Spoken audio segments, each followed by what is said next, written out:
Dobry den.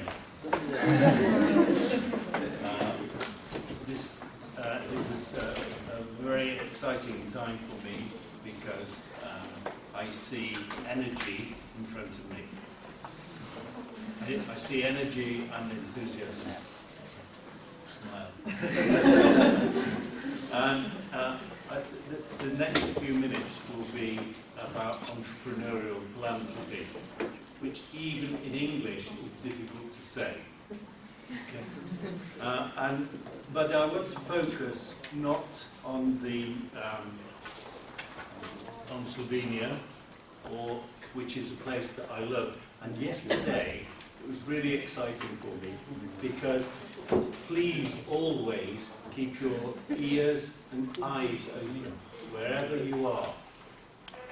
It stops you falling over, but also you may hear something that is really, really interesting. And as I was driving here from Prague, I was coming along and I got into the border, which is very interesting. And then I came through and I was listening to Radio SI. And I heard in English, which was good because I would not have understood it clearly if it had been in Slovenia. I heard very clearly, Slovenia is back on track. Okay. According to the records from 2013, in the macroeconomic situation, Slovenia is back on track. And then went on to say the average monthly salary, which may be of interest to you, is 1,500 euros. That's average. Some people are earning lots more. But with inflation from 10 years ago,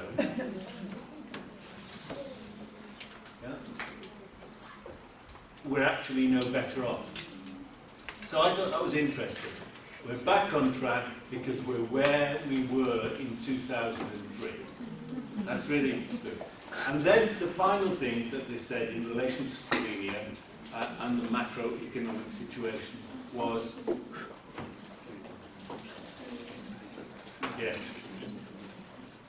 was that there are 12% more people in poverty now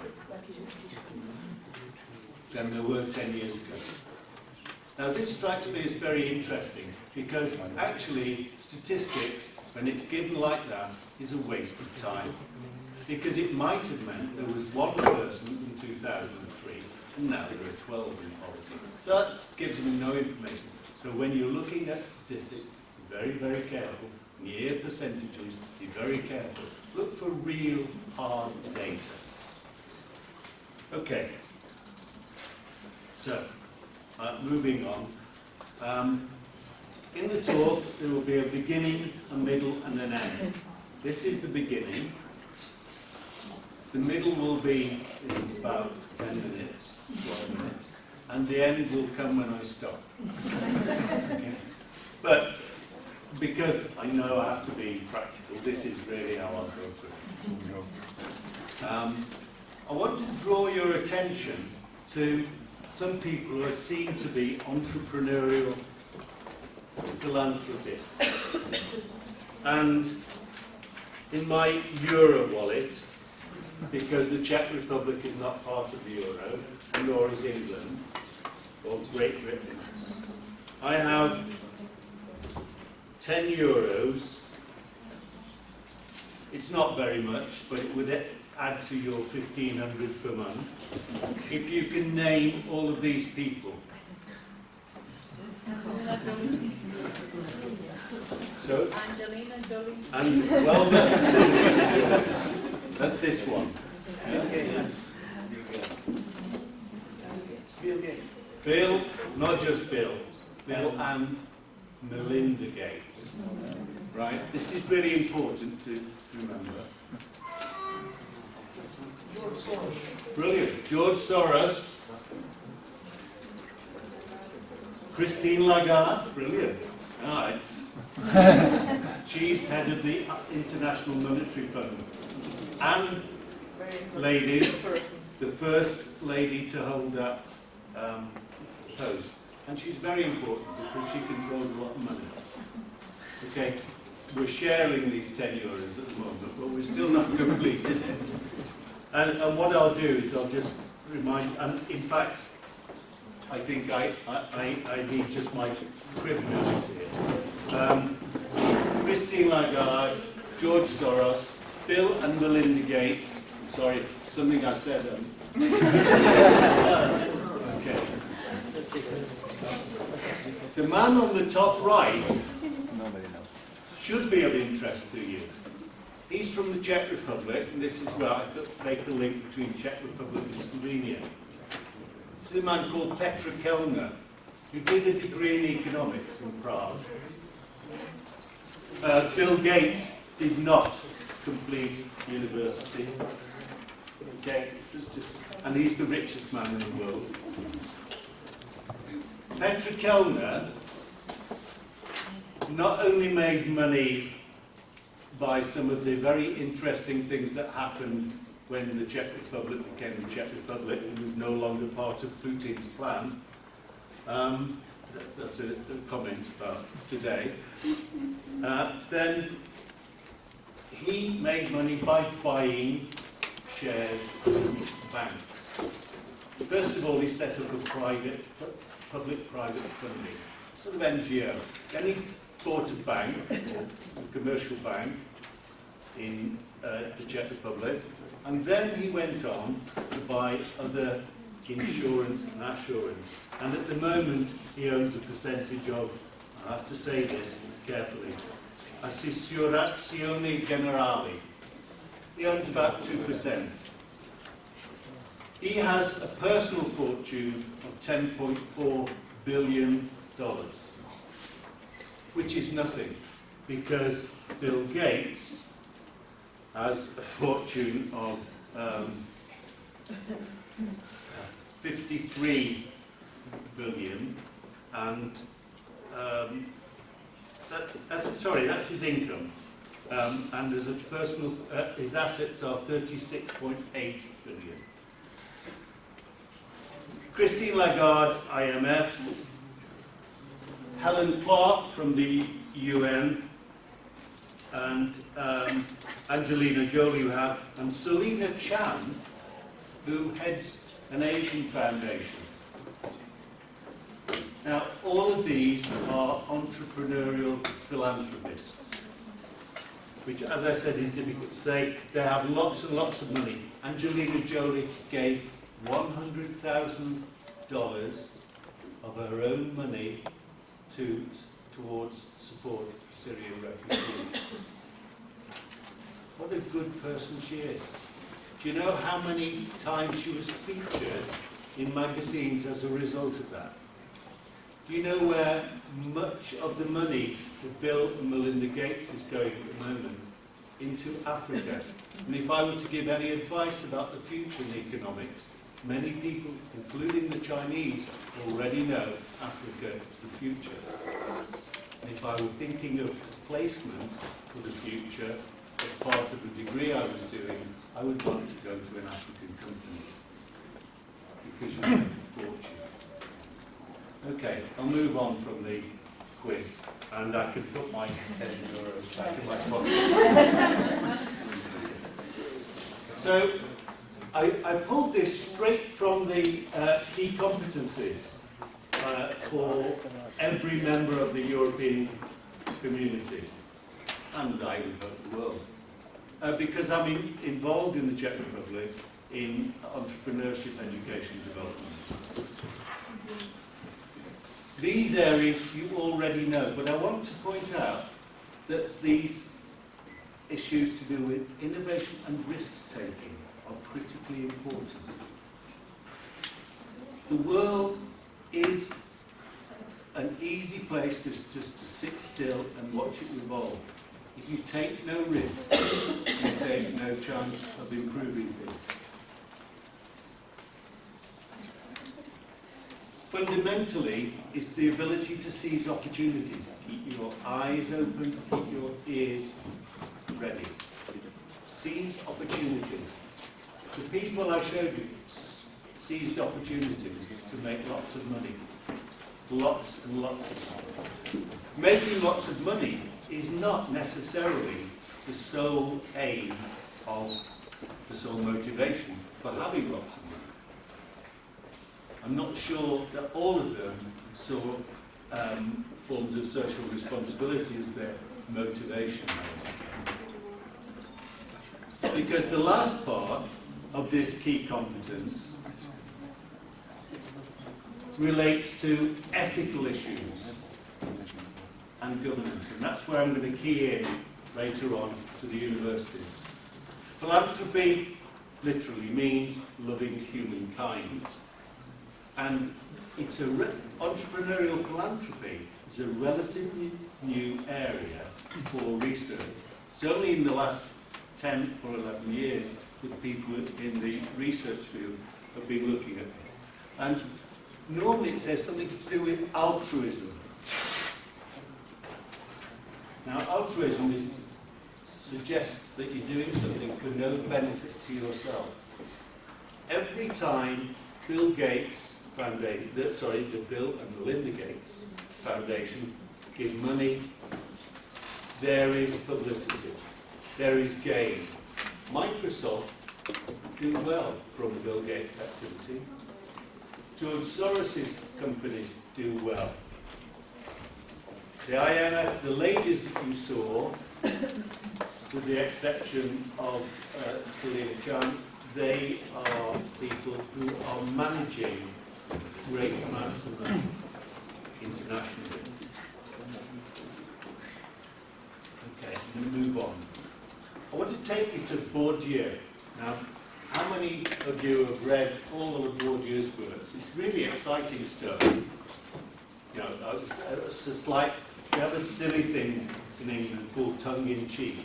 I was saying that without really meaning. Of course, I don't expect you to have read every word of this particularly interesting social philosopher.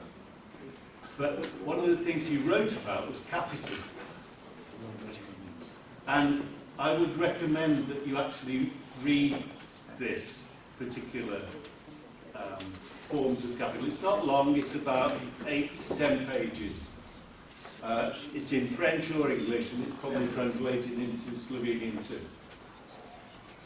It's really important to understand that capital takes time to accumulate. Unless you inherit wealth, which many people in England have done, and we have a tax system which makes them actually maintain their wealth. And there is a tendency to persist with the notion of capital. There are 3 forms, according to him: economic capital, cultural capital, and social capital. And I just want to highlight the capital which is cultural, which is economic, and it may be institutionalized. The form of capital there is something that you might get in terms of certification as a result of your investment of your time in a university. Social capital is about connections, and again, they may be convertible. But there's a sort of honour in social capital. How many of you are on Facebook? Right. My son said, "Why are you on Facebook, Dad?" And I said, "Because that's a good network." How many of you on LinkedIn? Good. That's a very wise investment. Some terrific conversations go through there, and actually it's one of the best ways to interact with people who are operating in your domains. So your investment there in your social capital is also the investment in your potential future economic capital. We end up with philanthropy, and there have been philanthropists for hundreds of years. When I was a little boy, which is I will tell you, more than half a century ago. I used to go to the Carnegie Library. This was a library. Thank you. I love technology, don't you? This is a library that is just done. Or did I turn it? Oh, that's good. It's me. It's not the machine. I thought it was some sort of Deus Ex Machina. Okay. Why philanthropy now? Well, it says quite clearly from this really good source, the Forbes review. Forbes is an economic review, it's American-based. Governments no longer seem capable of executing big ideas.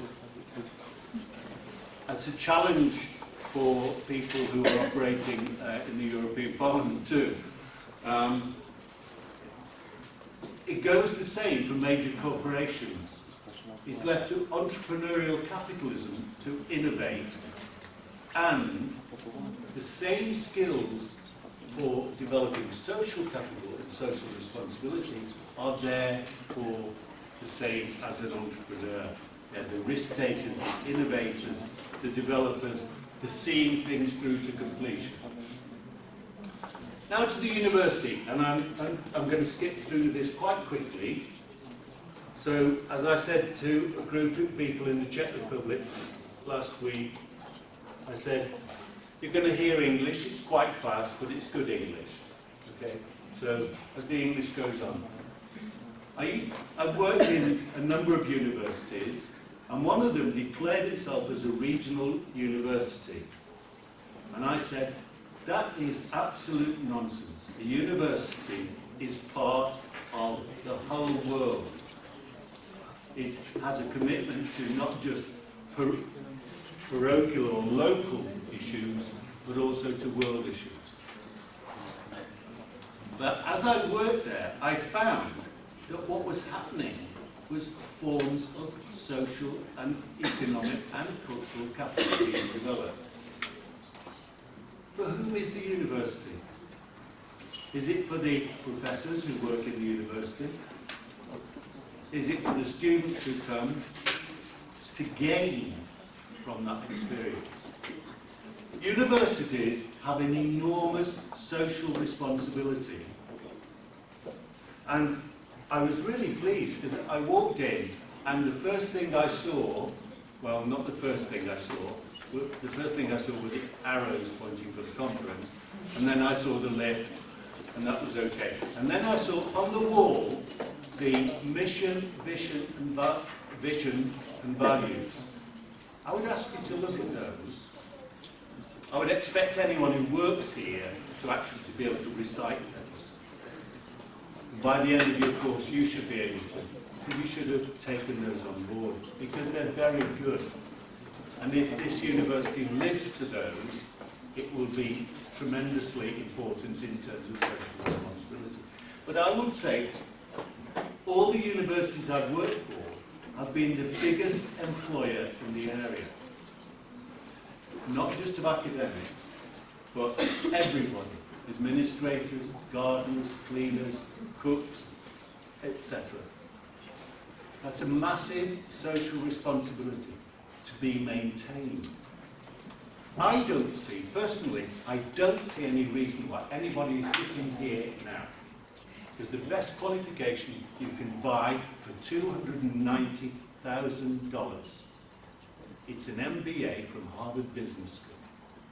You only need $290,000 or a scholarship. Okay? Now this today, through the massive open online courses, you can buy in with your time to those. So do we need the universities? Well, if without them, how many people will be unemployed? Some of the people I see, friends and colleagues. There's a massive social responsibility in keeping it here, keeping it up to date, keeping it local, keeping it relevant. but it also has enormous capital, and it has enormous knowledge capital. And sitting in front of me is enormous knowledge capital, because you individually have enormous capital. I've just increased my capital. That capital are your competencies, your knowledge, skills and attitudes. Margaret Thatcher, who many of you will not have heard of, was Prime Minister of England and the rest of the United Kingdom for a number of years. She said, there is no such thing as society. Now, I didn't realise she was postmodern, because that's actually what postmodernists believe. There is only the individual. So if there is no such thing as society, why are we on Facebook? Why are we on LinkedIn? Why do we engage with one another? I think she was wrong. She was wrong in a lot of things. She was right in some. We could actually have a whole debate just on Margaret Thatcher. I don't know if here every student is required to engage in some form of, I will call this charitable work, working within the society in which you live, or not live, if you're away from Celje, and actively engaging in charitable, voluntary activity, but with the potential for gaining credit for your reflections and learning about that activity. I don't know. I just pose that as something I've seen that worked really well and use the capital that Bourdieu talks about to the benefit of the whole community. And our community is the whole world today. So, I'll rush through this. As a university fit for purpose, if you reach those values that you have on the wall, yes. What about social responsibility, the maintenance of standards? There is a responsibility on the university to ensure that the degrees that you get, that the degrees that you teach on, are of the highest level, internationally renowned, well-respected journal capacity, that you are receiving the best possible, because otherwise you can go on a MOOC, otherwise you can pay your $290,000 US and gain there. Leading edge research must be engaged in to raise the ranking. Most in the research ranking exercises, not about social responsibility, but about getting at the top of the research. The top 10, 90% of them are American. And we want decisions that go beyond evidence-based. Evidence-based is good, but it's yesterday's research. And what we know is that yesterday I was not the same as I am today. And tomorrow I'll be different than I was yesterday. Active research. You need to be active researchers. Where are the foci for your research? Where are the research focuses? Are they on yourself? As my last doctoral student was, it's totally about his learning. Are they on the local community? Are they on the nation? Are they international? When I wrote this, I'd not seen your wall. And actually, these are key and critical in terms of social responsibility. Honesty and integrity. I'm going to ask all of you students, do you always make sure that when you write assignments, you make sure that you acknowledge the sources? Yes. Absolutely. Because I know, I've been on boards where we've had to say, I'm sorry, that was copied. and I have the evidence in front of me, because I also can use the internet. Can't use this, but I can use it. Do we demonstrate the best models of hard work and hard labour to gain the capital? Do we demonstrate by example social responsibility? There's a wonderful poster I've seen in one of the universities I visited, and that was, who's looking after your friend now? Who's taking responsibility for your friend? This was in the students' dormitory, because drug issues are very, very big in students, because you have too much time and too much money, obviously. Working towards excellence as individuals, demonstrating social responsibility as model persons. I haven't seen the wall, and it has these words in, but also models of lifelong learning. I have visited schools and universities where people were teaching the same as they were 18 or 20 years ago. And that is not appropriate today. And the social wasn't appropriate 20 years ago either. And social conscience. I also heard on the news about the 200 Nigerian girls, 190 something, doesn't matter, who were taken away. About the Syrian refugees, to go back to Angelina Jolie. About issues to do with war in the Central African Republic. Do we have a social responsibility also to say, oh, it's far away? We don't have to care. That's also social responsibility.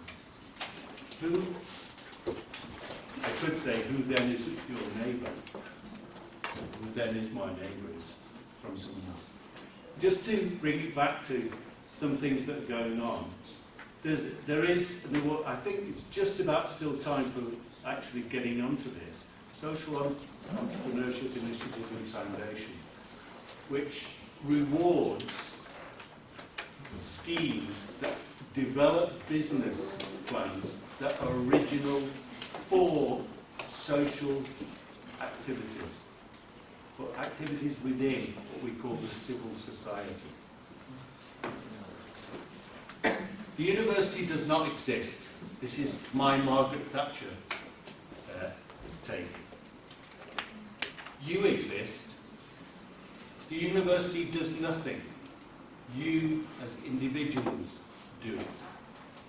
You collectively might engage in taking social responsibility.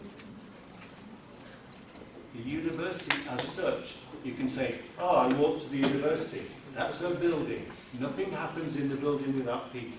If you forget that, there's no point in talking about social responsibility. Some people take it very seriously. Harvard Business School raises $2.8 billion from alumni. When you leave this place with your qualification, don't forget 10% of your earnings coming back every year. The Americans give 9.1, those who are in the high wage group. In India, they only give 3.1. But there are other ways of giving them. Stanford, I gave there. And just to put it into context, all UK universities altogether generate about $1,500 million. Do we speculate to accumulate? It's a question. You could take this question as an assignment, but I'm going to leave you with not invest in people, but invest through people. Or maybe both. It's not an either or. I'd like to just tell you that at the moment I'm working with the Ministry of Education in the Czech Republic and with an organisation for continuing professional development. Before that, I worked a lot because I'm very old. But that has given me the chance to hear lots of things and to see lots of things, and also to come to some thoughts about things. And one of the things I'd like to share with you, and it is a critical issue at the moment, is the issue to do with students in higher education. Should they pay? Should education be free? I'm really pleased you're with us. Thank you. And I've called the talk The Price of Failure, which I hope none of you are thinking about failure. But failure is one of those things that actually is a good thing. If you don't ever fail, you really don't know the difference between success and failure. There are only 3 males here in this room. And I can remember failing to impress a young lady I was really liking when I was a young man, and I was young once, because I didn't have a car. The price of failure would have been a lot of money for me. The price of success actually would have been a lot of money. So I failed, and if the only reason that a relationship breaks down is because you can't afford a car, it's the wrong relationship. Well, that's what I convinced myself. Okay. So, the price of failure. I just played with a few things. I'm not going to show you lots of statistics. What I'd like to do, if it's possible, is for you to engage with me. We've only a short time anyway, but if you would talk back to me, please. That helps me to know that people are still there. Yeah, the reason I said that, I might not need it. The price of failure, yeah, okay. I don't want to go The right button. press the right button. Press the wrong button. Okay. The left button.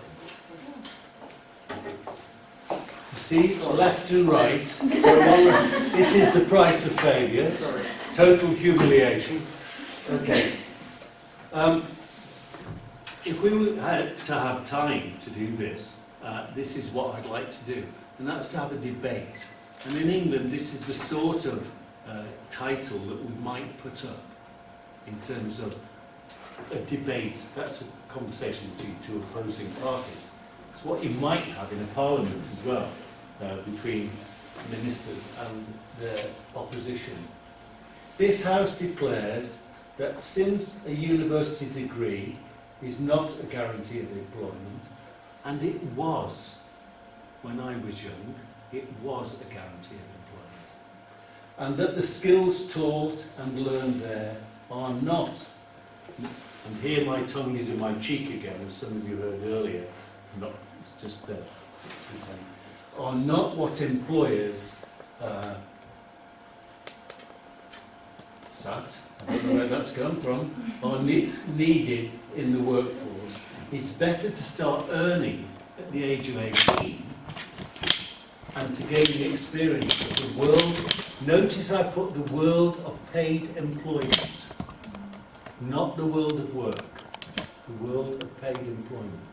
Because a lot of people work who are not in paid employment. Not just volunteers, but in the house. And this is one of the big issues, women in the need for equality, in that often they have a job, they're expected to be, and I'm talking about the Czech Republic because it's not the same here, I'm sure. They have a job, they're expected to run and manage the house, they're expected to raise children too.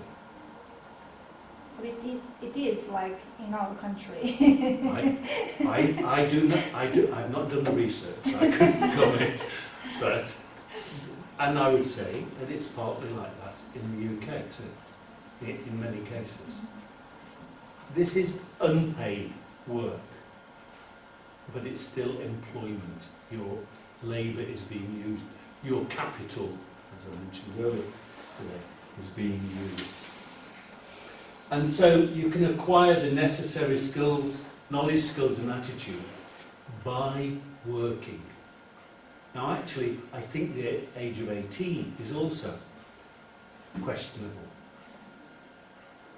Because I know, from personal experience and observation and some research, that children from the age, and I'm talking in Europe, still employed in Europe, children from the age of 5 and 6 are being employed in family businesses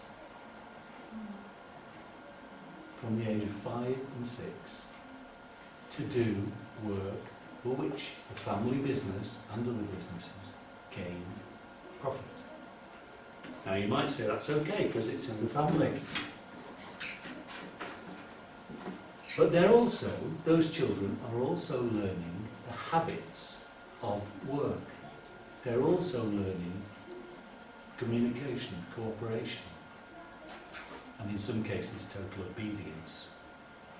But I know that I could actually take you in England to some places where 10 and 11-year-olds leave school and go and do 5 or 6 hours working alongside their parents in small factories. This is not legal for paid employment, but they're saying, oh, it's a family business.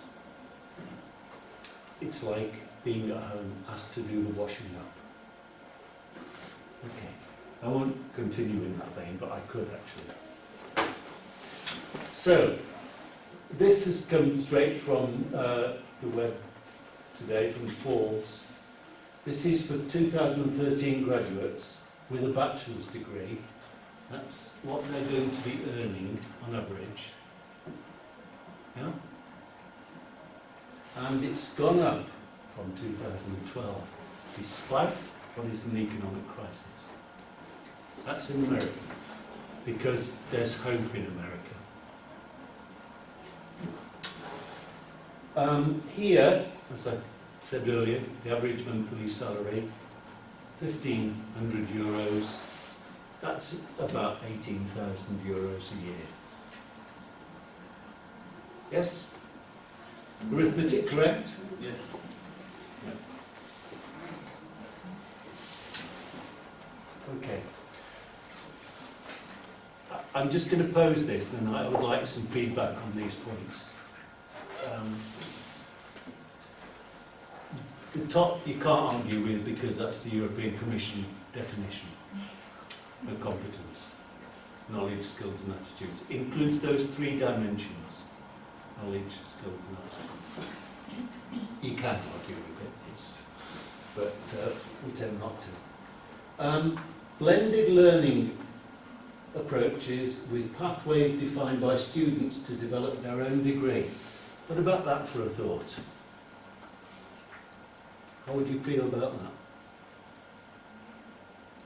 A blended learning approach. So instead of coming to some lectures, you could actually either Skype, have e-learning, online courses, take a MOOC, massive open online course from one of the universities in Europe or America, draw it across, assuming ECTIS points would allow such transfer, and then build it to your own degree.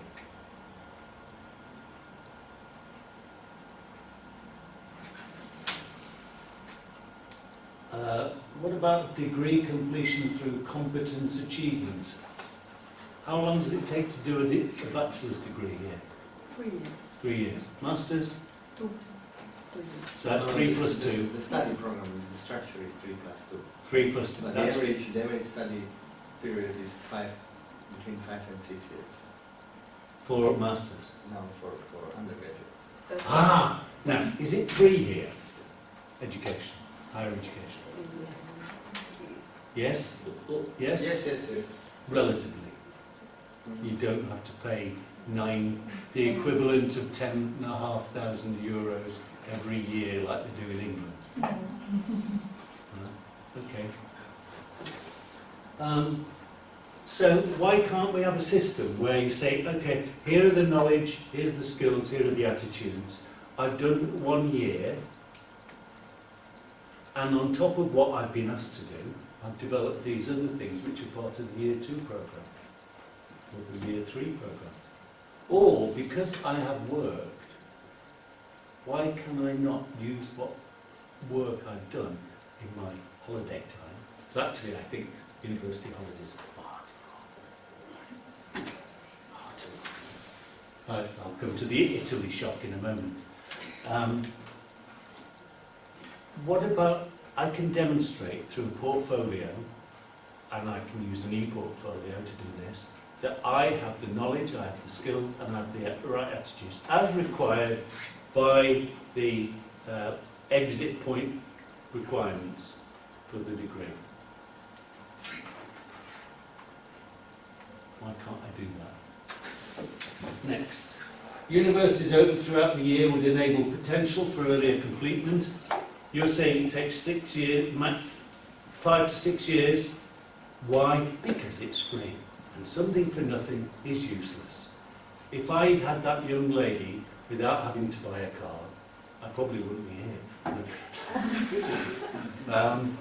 Something for nothing is somehow, in a capitalist sense, it's inappropriate.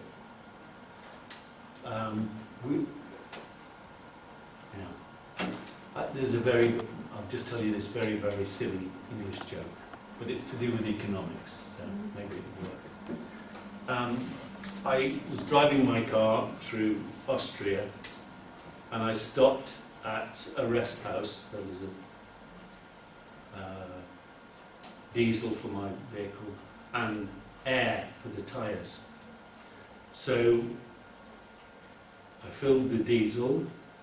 I then went to the tyres, checked them. They needed some air, so I put in the air. I went to pay, and I paid the diesel. He said, yes, sir. And on the ticket, there was another price. And it was the price for the air. What? He said, yes, that's the price of inflation. And inflation in English means blowing something up. So putting in air. Okay. So it is a very silly English joke. But I thought that's the only one I'll tell you. But the price of inflation. And we know the price of inflation because it's the same as it was, well, it isn't the same as it was in 2003, you just not know. The Italy shock.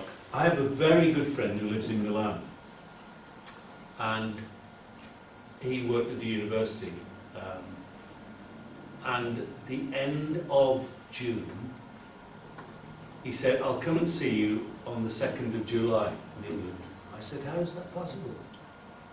He said, well, in Italy, maybe not the whole of Italy, but at the university where he worked, the people who look after the building closed the gate on the 1st of July, well, actually on the 30th of June, and nobody is allowed in until the 1st of September. Or the 1st of October, depending on when they decide to go back. And that's a true, honestly, that was my shock. That was because I was in my university during what were called the holidays, because a lot of administration goes on from that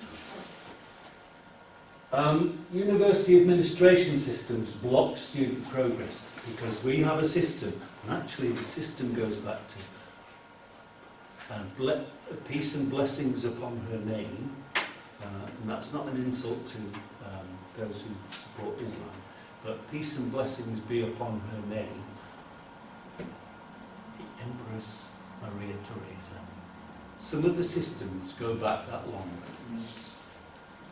You are blessed here by history and cursed by the systems and bureaucrats who follow the system. Methods and approaches are archaic, outdated and unfit for purpose in the 21st century. Whereas, more capital. when we can communicate with anyone throughout the world, anytime, as I've just experienced, he's probably telling me, who are now in Slovenia, the cost of your calls will be. And validation programs, I don't know if you brought in or tried to bring in a new course under a system of validation which can take several months and months to get an agreement for a new part of a course. I said to Nada, I said, the voluntary part that you do should be compulsory, I think. It would be a great thing if it were compulsory. To get that validated might take some time. Yeah. And it doesn't help you in your academic time. So, to change to compulsory, yes, because we have to go through the national system. But to introduce another course which is just a supplement. A supplement, this is up to the course division. Yeah, within the department. Yeah. So that actually we have the same issue in the Czech Republic. Goes back to Maria Teresa, a national system. Why? If a university is a university, it should be an independent institution validating its own courses. Yes, you need quality assurance, but you don't need a system that blocks movement. So, what can a university offer? Tell me, why are you here? This is a question. Why are you doing this? You could be having a really good time. What's the justification for your time? Because it is your time and the cost to you, both in cultural capital, social capital, and economic capital. And well, okay, so that is a genuine question. Why are you doing this? Anybody? Come on, you have a nice smile. You're ready to open your mouth. To get a job or to get a better job, maybe someday in the future. What guarantee is that? Did Bill Gates actually finish his university degree? Steve Jobs? No. They were very clever people as well, but you know what they did was they spent their time developing a skill and a knowledge set that other people didn't have, and that they believed would be valuable. So, getting a job, number one, getting a better job, being the manager of McDonald's.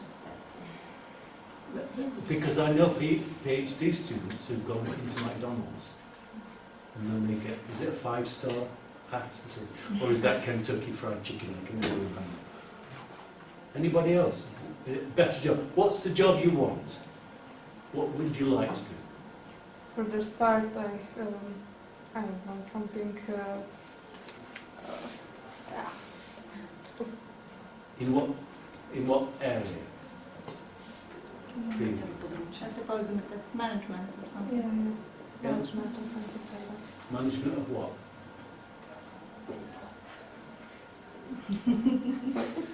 It's actually management of whom? Because we manage people. You can manage systems, but actually you only need to sit in a room to do that, and you don't ever talk to anybody else. Okay? You don't need other people to manage your system.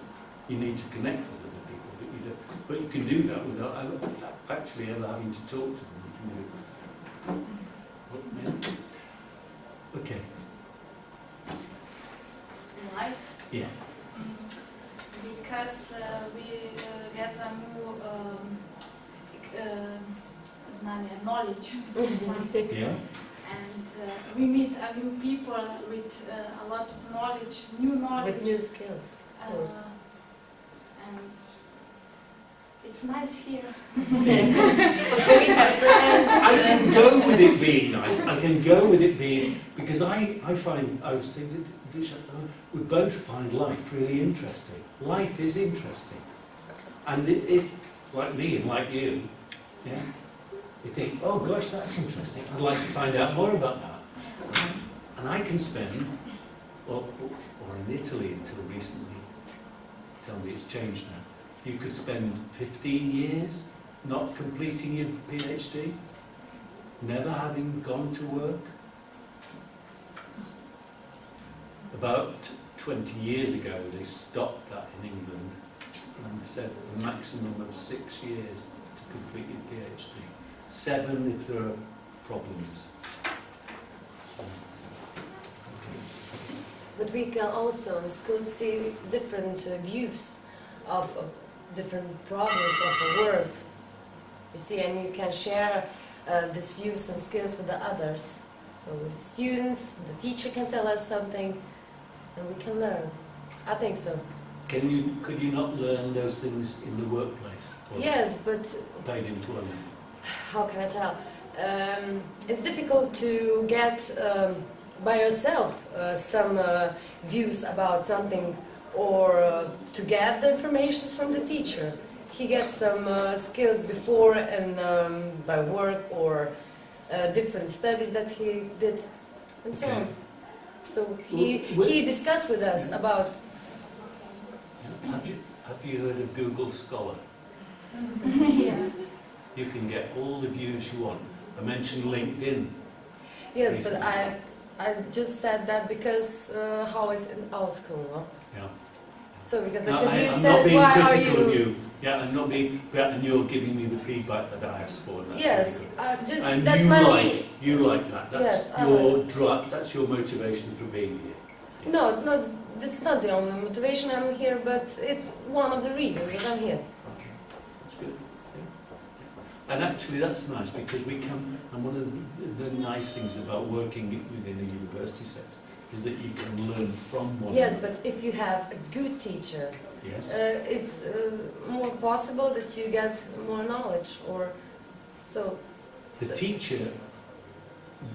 If it's good. Yeah, if the teacher is a good teacher, not just a knowledge mountain, then that I would agree with you That totally. he's not the things that he has in his head, that he don't have the things in his head, only that, but he can share the knowledge with the other. And I think that's really important. There's a lovely phrase that, and it was 25 years ago I heard it first, and that's older than many of you, and that was, the teacher is no longer a sage, a wise person on the stage, but needs to be the guide on the side, the guide at your side. And that's a really important difference now, because in the past there were mountains of knowledge, but it's no longer true. And some of the teaching that I've seen in schools is old and no longer valid. Here, I'm sure that's not the case. Here, again, question, and I put this question, I worked at one of the most high-ranking research universities in the UK. It only drew in the brightest students. They didn't have anyone who didn't get very good marks in their 18-year-olds' exams. But the level of teaching was worse than in some of the other universities I've worked in. So there's no guarantee that because someone is a good researcher, they are necessarily a good teacher. Okay, you could do a SWOT analysis. If we had more time, we would, right, collectively. Cost-benefit analysis. Just looking at that, if you earn the average wage here, 18,000 for each year, you're losing, by the time you finish your bachelor's, taking 5 years over it, you've lost 90,000 euros, plus living costs, plus personal and social costs. Just some thoughts. And if you take longer, conclusions. That should say faster throughput. That's my typing skills. Failed. The price of failure. Faster throughput. Putting people through faster means that more people get through, and it's in their best interest. I have never understood why it takes more than 2 years to do a bachelor's degree. because if you can't do it in 2 years, you shouldn't be at the university, really. You're not prepared for it yet. I didn't do it in 2 years because it was spread out in my equally, and so on. The professors are not ready for such students in the system. This is where the research university I worked at didn't have a problem because the students didn't need the professors. Yeah. They could They do were it. smart enough. Yeah, they were smart enough. That was the issue. And just one aside. Okay, but what was then the added value? There was no added value, Yeah. except I went to. My degree is It's from. from- And that has social kudos. It has kudos in the business. If I said I had an MBA from Harvard, you go, wow. I don't, but I did go to a very good business school as part of my education, and that's high in the rankings. But that's an aside. What is critical is that it often is what we think is the value rather than what is the value. And I'm glad I didn't actually go out with that girl in the end. She ended up having 6 babies in very quick succession. So the price of failure can be shown, if you actually spend your 5 years and at the end you still haven't reached the grade, or at masters, and it's possible not to do this, it is possible to actually fail to satisfy the criteria. A lot of universities don't like that, but it does happen. It can be shown in lost income, reduced self-esteem, public awareness of your failure. Yeah? All my friends knew I didn't get up for this club. And family expectations. We've invested a lot in you. We've supported you. Yeah? And look what you've done now. You've just wasted 5 years of your life. You've not heard that. It's maybe, there should be a question now, better to have a job and show what your competencies are and follow up your interests.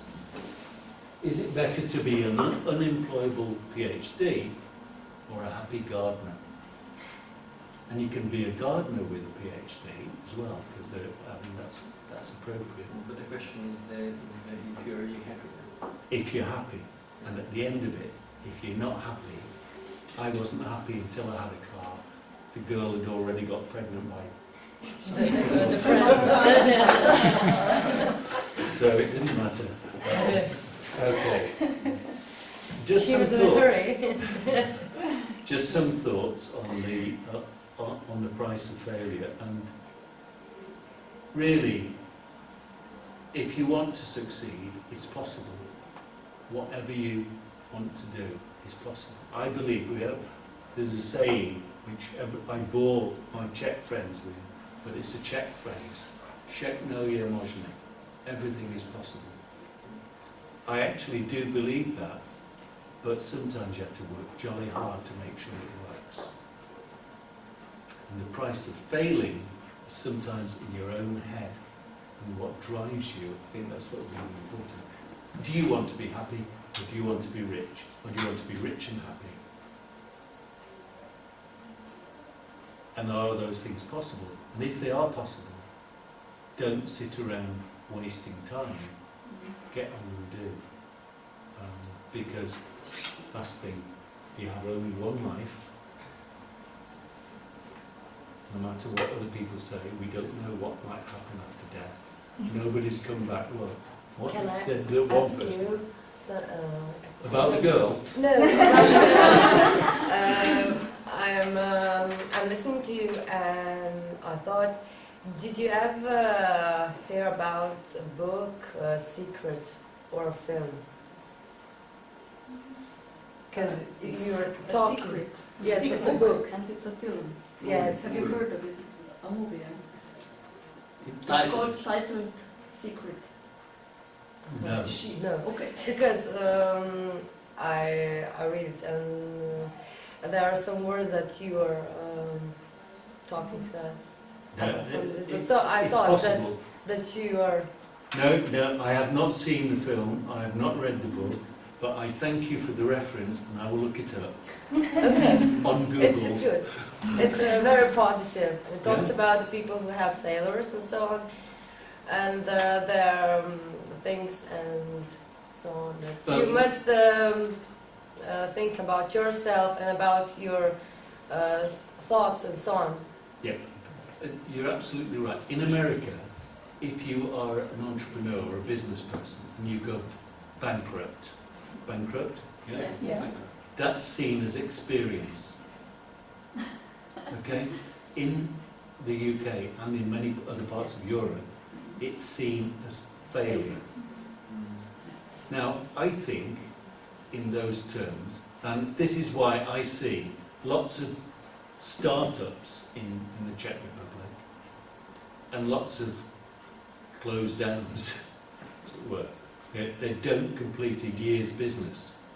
And some of it is because they're inexperienced, some of it because they've not been on a business course and don't understand business planning. Although I saw the best business plan I've ever seen, how to write a business plan, and it was 3 pages in a computer magazine. I'll send you the reference, it's really good. And it is absolutely, has everything there on 3 pages. And I thought, that would have cost me, of the $290,000 American dollars that it cost me to MBA from Harvard, this must be worth at least 60,000, just this 3 pages. So what's Harvard all about? Apart from taking money from people. Do what you can, do it well. Don't be afraid of failure. Be afraid, be very afraid. Be afraid of not managing that within yourself. Managing it within yourself. It will make you stronger, as it suggested in the book. It said it will make you stronger. It will make you possibly get a At better first, you job. must start with yourself, with your You opinion. can't start with anybody else. Yes, but the book is talking about Yeah. that the problems are not outside, but they're inside. All problems are inside. This is not just postmodern, it's post 7 o'clock. It is significantly the case that you are, first of all, there is you, all right? And then around you are many people. But all the time, if you exist, I have written about this, but it's about the survival of the self and the idea that I am is a very positive thing to say.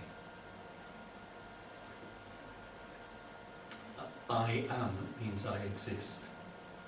Don't ever think you are not important, not worthy. It's really important. Don't let anyone tell you not to have respect for yourself. You might do some stupid things, but don't lose respect for yourself. Once you lose respect for yourself, that is a slippery slope. And I have seen people down that slope. I don't see any of you here like that. But maintain respect for yourself. You might even not like what you've done, like getting drunk on a Saturday night, or the consequences of that On Sunday. on Sunday. But most importantly, say, okay, what have I learned from this experience? And why do I repeat it every Saturday?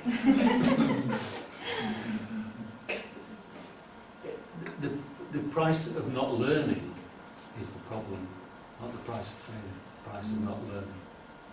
And that's why I respect the American way of recognising bankruptcy as a way of learning.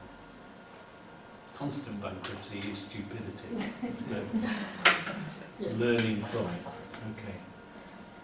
Dushan, I'm taking time I don't want to take any more I time. would just make one comment or illustration what we have said. It's actually, who knows the story of the founder and owner of Red Bull brand name? The Croat guy.